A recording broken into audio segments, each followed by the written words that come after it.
Et bonjour à tous, c'est Vincent, on se retrouve à nouveau pour une petite vidéo sur Endless Space avec nos Sophons. Donc on avait réussi à coloniser Ecus, on a vu que les automatons et les pilgrims ont posé leur bollocks directement à la sortie de notre route vert. Et sinon, notre développement se passe plutôt bien, hein, j'ai envie de dire, on n'est pas trop... On n'est pas trop dégueulasse, on génère énormément de science, ça c'est très très bien. Ça nous permet de nous développer à vitesse grand V. Puisque là du coup on va récupérer le tonnage bonus. Donc amélioration de l'empire. Et du coup avec l'hexaférum on saura aussi si on a la possibilité de se défendre efficacement contre le cinétique. Parce qu'on sait qu'on a du titane, on a de l'antimatière, tout ce qui manque c'est de l'hexaférum pour gérer un peu l'anticinétique. Alors, ici, qu'est-ce qu'on va pouvoir faire? Donc tu es une aride, tu as fini un peu ton développement. Donc ici, donc sur une aride, bien évidemment, donc on a besoin de finances atemporelles. Donc on ne va pas faire de toi une place commerciale de fou. Ciridiation. J'aime beaucoup le look des... ça. Ça donne un effet un peu... c'est la classe. Eau riche en minéraux. Donc, est-ce qu'on a vraiment quelque chose d'intéressant à te faire faire? Peut-être ça. Ça et ça. Histoire que tu te développes. On va te faire faire les fermes durables. Déjà, dans un premier temps. Ce sera déjà un bon point. Ici, à l'Ekim, on a fini donc l'agence de xénotourisme. Vu que c'est notre capitale, on a peut-être envie d'en faire... Voilà. D'en faire le lieu de commerce à outrance. Donc on va peut-être faire +1 en nombre de voies commerciales sur le système. En 15% en frais, ça peut être sympa. On colonisera une lave plus tard, mais du coup on fera ça à un tantinet plus tard. Pour l'instant 20%, ça va pas vraiment nous intéresser. +2 sur terrienne. Pour l'instant ce sera bon. Non, on va partir là-dessus. On va partir là-dessus. Hop. Là, c'est parti. Donc ici ça avance bien. Lui ça devrait être fini d'ici un petit moment. Ça avance quand même plutôt convenablement, je suis pas trop déçu. Je pense qu'ici on ira coloniser la géante de lave assez rapidement après. Je pense dès qu'on peut. Le méta-entactogène c'est où déjà? Méta-entactogène c'est ici, hein. Ouais. Donc notre prochain endroit ce sera certainement ici. Ici on va sauter ça, on n'en a pas trop envie. Ça pourrait être intéressant, mais on le récupérera plus tard. Pour l'instant, on va surtout se développer, donc on va pas trop utiliser la conversion industrielle science. Ça, c'est encore assez loin. On va peut-être vouloir aller ici. Ça, c'est Technoparc planétaire, donc c'est les évolutions de technologie planétaire. Ouais. Enfin, défense en territoire allié. Ok. On va faire ça ensuite. Donc là, il y a quand même un peu de science en route, hein, là. Et on ira faire les chasseurs. J'aime beaucoup les chasseurs. Chasseurs et bombardiers, je trouve que c'est très intéressant comme système de combat. Puis ça donne de jolies batailles en plus. Donc, prochain tour. Mon dieu. Ecus se développe pas du tout à la vitesse où je le voudrais. On aura une toundra, donc ça vaudra le coup. Agence de xénotourisme, bien évidemment. Bien évidemment, on va faire l'agence de xénotourisme. L'agence de xénotourisme ici va nous générer 16, ce qui est énorme, du coup, puisque ça va nous permettre... Voilà, 0. Ah oui, la distance avec l'Empire, hein, cette fameuse distance avec l'Empire qui va nous casser les bonbons pendant un bon petit moment au début. Donc d'ici 4 tours, on va en avoir plusieurs qui vont... Voilà, 3 tours, 4 tours, 4 tours. Tout ça, ça finit de... Voilà, donc au prochain tour, Centaurus fait partie de notre Empire. Voilà, 14 tours au pire, et lui dans 26 tours. Et déjà, dans 14 tours, tout ça sera sous la zone d'influence de l'Empire. Alors, ressources découvertes, donc l'hexaferrum a été découvert et nous en avons. Nous en avons à Lran, nous en avons sur Octance, assez loin mais nous en avons. Nous en avons aussi sur Kionos, ici donc sur la désert avec sol médiocre, qu'on colonisera dès qu'on pourra enlever le sol médiocre, bien évidemment. Ici c'est pareil, quand on pourra enlever l'irradiation, on colonisera tout ça. Jusque là, on s'en passera. Donc nouvel événement galactique, épave des Concrete. Donc c'est si ancien qu'il est difficile de se le représenter, tellement âgé que même le système énergétique des Endless ont fini par rendre l'âme. Les explorations et une exploitation prudente de cette épave seront difficiles, mais les bénéfices potentiels en valent sans nul doute la peine. Donc, l'épave est... on a le choix entre trois trucs. Hein, donc, égoïste, utile ou hostile. Donc l'épave est faite de technologies avancées Endless et la plupart de ces systèmes sont constitués de brume. Le recycler générerait davantage de valeur que des années d'investissement plus risquées et difficiles. Un vaisseau de colonisation est créé dans le dernier système colonisé par le joueur. Ok. Ok. Donc Oshi a été colonisé, donc ça ne nous intéresse pas trop. Le temps et l'argent sont limités. La technologie la moins chère est découverte.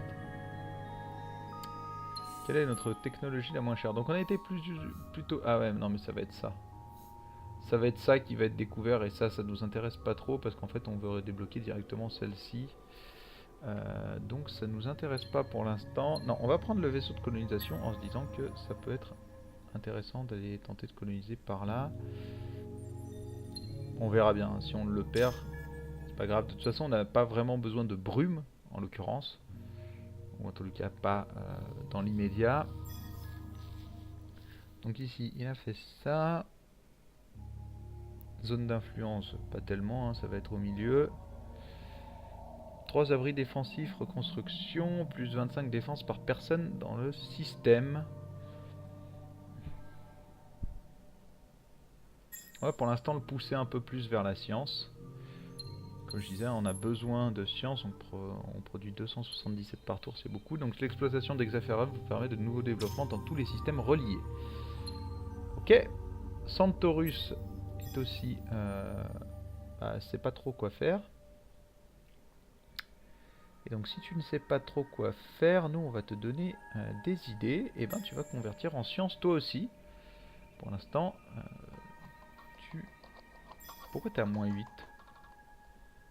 Moins 39,6 venant du taux d'impôt. Oui, forcément. Donc, effectivement, le taux d'imposition étant très très bas. Résumé d'événements interactifs. Donc un vaisseau de colonisation a été créé. Donc on va essayer de se rendre ici. Ok, c'est colonisé déjà. On va éviter de se rendre ici, on va plutôt essayer d'aller voir la proto là-bas.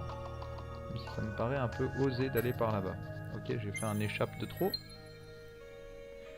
On va essayer d'aller voir la proto étoile, même si je pense que au niveau colonisation, on commence à être mal.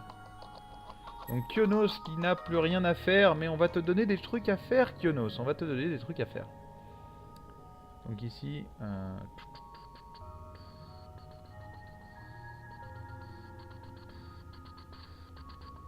je réfléchis. De la toundra et du désert, on va partir là-dessus. Puis ensuite tu iras coloniser là-dessus. On est de nouveau à la traîne, hein. Largement à la traîne. Mais il suffit d'une bonne guerre et ça finira par rentrer dans l'ordre. En général, je suis à la traîne pour différentes choses, mais Jadonyx, pierre de vide, mercurite. Donc tout ça c'est découvert, on sait comment les gérer. Mais c'est parfait, parfait, plein de toundra, une arctique, mais plein de toundra. Une toundra avec cyberflore, des translianes, du boisier bleu, de la Jadonyx. Cet endroit est juste parfait. Cet endroit est juste parfait. En plus, on ne sait pas pourquoi c'est pas relié, donc on est derrière les automatons. Mais ça va bien se passer. On va coloniser celle-ci là avec de la cyberflore. On va y mettre notre habituel xénogreffe et on y fera des fermes durables parce que du coup ça va donner beaucoup. Hein. On a des toundras, mais on a aussi on aura des arctiques et ça c'est pas mal. Une grande arctique, c'est cool. C'est très très cool. Ça va nous donner beaucoup de science. Voilà, moi qui pensais que ce vaisseau de colonisation ne servirait à rien, bah finalement, il a été plutôt utile. Et qu'est-ce qui se passe si on te demande, ouf, tu vas générer beaucoup de science, mais tu nous fais perdre de l'argent, mais on est toujours en positif, c'est bon. On continue, hein, notre bataille de la science va être un élément central, donc. Et Bushir ne sait plus quoi faire. Bushir ne sait plus quoi faire, c'est la fin. Bon, Bushir n'a pas grand chose à faire non plus. Au niveau bouffe, c'est pas forcément la fiesta. La fiesta, la fiesta. Non, on va arrêter ces trucs-là. On va lui faire générer de l'argent. Voilà, parce que c'est quand même... c'est quand même important d'avoir de l'argent. Donc, on va lui faire générer de l'argent. Ici, on a 32 et ici, on a 67. Donc, ce sera peut-être ici qu'on va faire nos futurs vaisseaux. Et donc, on va s'occuper de designer un nouveau vaisseau, un nouveau modèle de vaisseau. Ce nouveau modèle de vaisseau, donc, ce sera celui-là. Et on va l'appeler le... Comment on pourrait l'appeler? Ça s'appelle un Giga. Donc, c'est des vaisseaux de classe Giga. Comment on va les appeler? Comment on va les appeler? Comment on va les appeler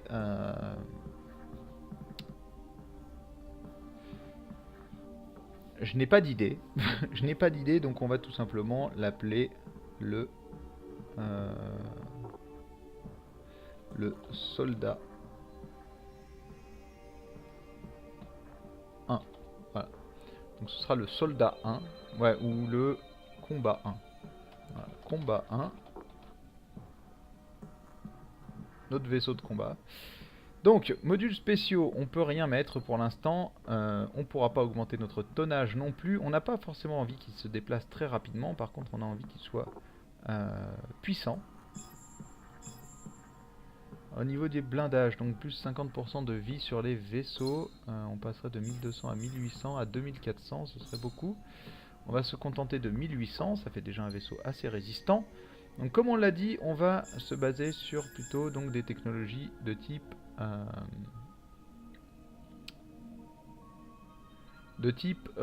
laser. Donc, par contre, on le voit ici, donc, plus 50% de tonnage des modules de défense sur le vaisseau, x2 de faiblesse de la coque, moins 25% de tonnage des modules de soutien sur le vaisseau. Donc on a profité du fait que ça se passait bien pour dire, on va mettre des modules de soutien, donc que ce soit en puissance ou en blindage. Et on va équiper, alors peut-être pas une dizaine, peut-être se contenter de 8. 8 tirs laser. On va mettre un peu de défense bouclier, un peu de défense déflexion. Je pense que ça fera le taf. Donc comme ça, il nous reste 12. Alors, on peut aussi lâcher totalement la déflexion. Et se dire qu'on va augmenter tout simplement le blindage pour le faire passer à 2400. Donc on se protège pas contre la déflexion, mais on a plus de points de vie. Du coup, grosso merdo, ça devrait plutôt pas mal se passer. Donc on va partir là-dessus. Donc pour le construire, on va avoir besoin de titane et d'antimatière. De titane pour le blindage, d'antimatière pour les modules de puissance et pour les boucliers et les lasers. Donc on aura un vaisseau très offensif, mais de toute façon on ne peut pas vraiment faire un vaisseau défensif avec ce truc-là, puisqu'on a plus de 50% de tonnage sur les vaisseaux. Donc du coup on va peut-être l'appeler le Berserk. Oh là, j'ai mis Berserk.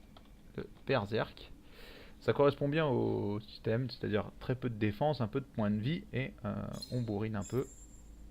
Voilà, on va même baisser du coup les défenses des boucliers pour augmenter la puissance offensive. Peut-être pas, allez, on va rester un peu. Voilà, donc on a créé notre vaisseau le Berserk. On va supprimer le défenseur et l'enquêteur. Et on va créer un deuxième vaisseau qui lui va avoir plus vocation à défendre. Donc avec très peu d'attaque. Enfin très peu. On va le mettre voilà avec 4 d'attaque. 4 de défense. Et voilà. Donc là on a un vaisseau qui est déjà plus dans... voilà, donc on se défend. Plutôt pas trop dégueulassement. On pourrait mettre un... On va mettre du 1 en déflexion. Ouais, non, 1 en déflexion, c'est beaucoup quand même. Très peu. Donc lui, il va nous falloir de l'antimatière et de l'hexaferrum pour le balancer. On ne pourra pas mettre de module de soutien. Donc module civil sur les vaisseaux plus 50%, tonnage de l'armement. Donc on économise un peu en tonnage de l'armement, mais c'est pour en faire un vaisseau qui soit plutôt défensif. Et on va l'appeler le Shield. Donc voilà. Donc on va essayer de faire une flotte avec un peu de Shield, un peu de Berserk. Et on va commencer à les créer ici. Donc on va créer 2 Shields, 3 Shields et 1 Berserk. Ça nous fera déjà une petite flotte. Ça va nous prendre 5 points de commandement. On verra à combien on est de maximum de points de commandement. En fait, j'en sais rien du tout, je dois avouer. Donc des vaisseaux de plus fort tonnage signifient un potentiel militaire accru, des déplacements plus rapides et une extension plus facile de la puissance de votre empire. Donc ça c'est parce qu'on a créé notre premier vaisseau de tonnage plus élevé que les vaisseaux de base. Donc un vaisseau à 2 points de commandement. Mais de toute façon il faudra assez rapidement qu'on parte direction celui-là au minimum pour aller récupérer les moins 25% de tonnage des modules de défense sur les vaisseaux. Ça va nous intéresser énormément.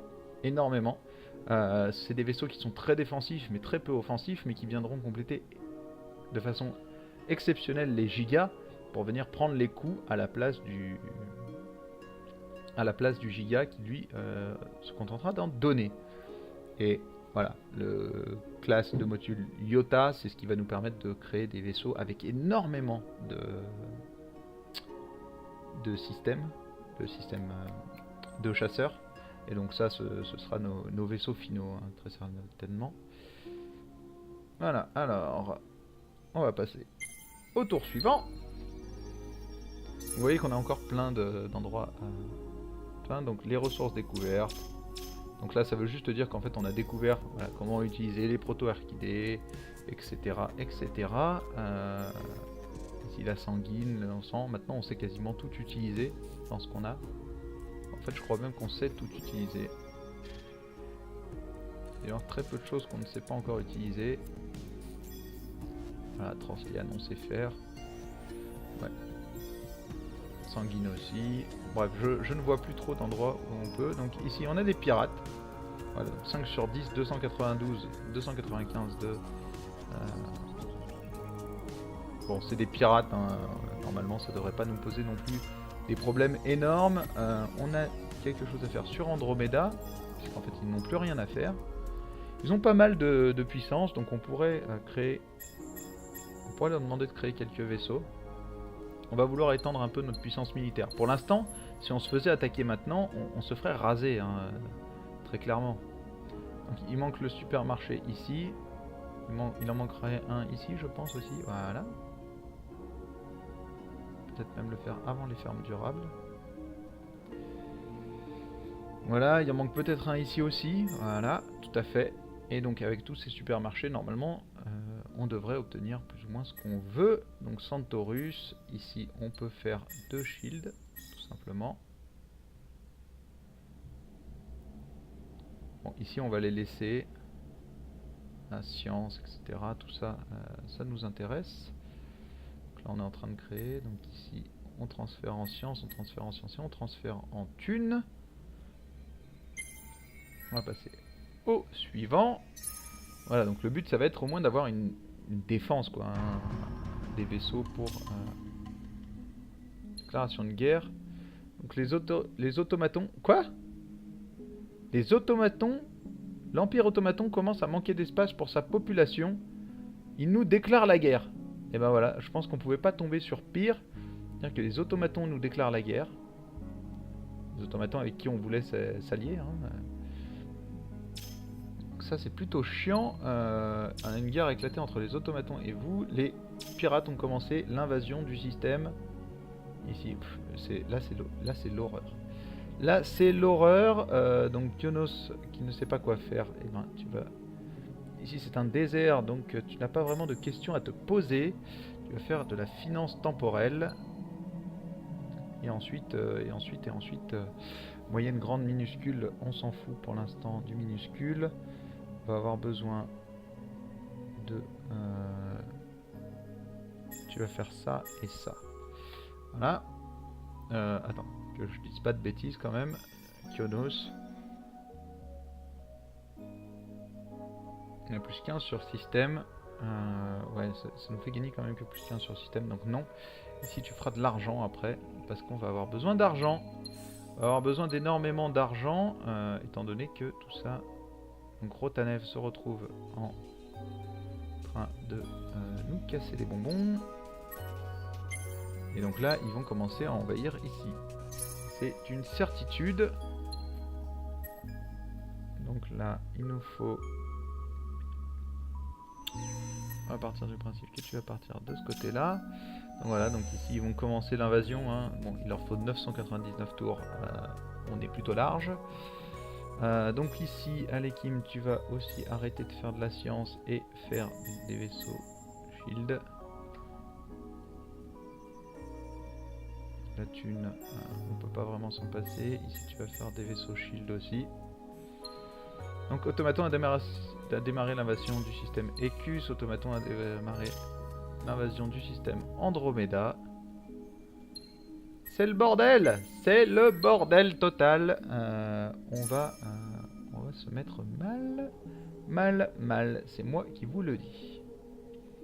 Donc voilà, donc on a suffisamment d'argent. Est-ce qu'on n'aurait pas intérêt à recruter un deuxième mec? Par exemple, lui. Lui pourrait être intéressant, examiner. Donc il a de l'attaque, il va nous donner un peu d'armement sur la flotte et de défense. Donc le chef militaire, c'est pas dégueulasse. Donc un chef militaire permet de récupérer tout ça et d'obtenir... Ok. Donc sinon, nous, ce qui va nous intéresser, c'est plutôt au niveau défense. Donc déplacement de la flotte, action de combat. Attaque, mêlée, action de combat. Ok. Étude. Ça permet pas de faire des trucs de fou. Ça permet pas de faire des trucs de fou du tout même. Bref, il va quand même nous augmenter l'armement et la défense sur la flotte. Donc on va le prendre. On va le prendre. Ce sera notre commandant de flotte en fait. Donc ici un seul vaisseau. Donc c'est un shield. Est assez intéressant. Donc on va affecter notre commandant sur la flotte. Et il va falloir qu'on récupère un peu de vaisseaux et qu'on commence à taper un peu sur les automatons. On en profitera pour essayer de récupérer ces deux systèmes, hein. On ne se gênera pas. Du coup pour ce faire, il faudra qu'on bouge un peu. Okay, on n'a plus de recherche en attente, c'est cool. Enfin c'est cool. Voilà. Du coup il va nous falloir soit des... Il va nous falloir ça. Au minimum il va nous falloir ça.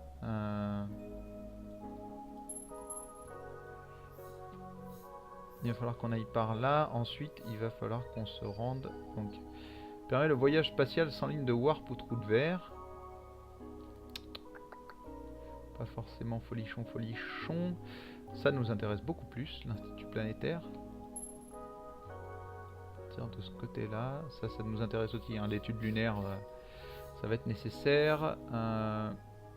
Ici, donc ça, c'est une amélioration de système stellaire qu'on voudra faire sur notre planète principale. Centre de bonus en BINS des ressources de luxe sur planète. Donc ça va doubler l'avantage des... C'est pas mal du tout. En plus c'est une amélioration d'empire, donc ce sera gratos. Et ensuite on va partir sur la logistique improvisée, histoire de récupérer encore plus de thunes. Voilà, ça c'est pour les systèmes où on aura plusieurs lunes. Ok, donc on va pouvoir faire des machins. Donc on a le temps encore, hein, pour l'instant. Donc plus 10. Ok, c'est pas mal. Et donc on va s'arrêter là parce qu'on dépasse largement nos 20 minutes habituelles. Donc, manque de bol, on voulait faire des automatons un allié de poids dans les futures guerres contre les Sheredin. Finalement, c'est des automatons eux-mêmes qui nous attaquent.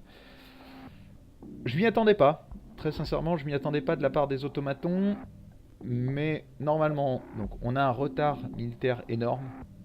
Ça c'est sûr, mais on a une puissance de production qui normalement devrait nous permettre de nous en sortir. En tous les cas, on verra ça dans le prochain épisode. Je vous invite en tous les cas à commenter, à liker et à partager cette vidéo et toute la playlist Endless Space Sophon si vous appréciez ce que je fais. Et sinon, je vous donne rendez-vous demain, même heure, pour la suite de nos aventures avec les Sophons dans cette galaxie en spirale. Et pour la suite de la guerre contre les automatons, on verra si on arrive à s'en sortir. En attendant, je vous souhaite une très bonne journée et à demain. Ciao ciao!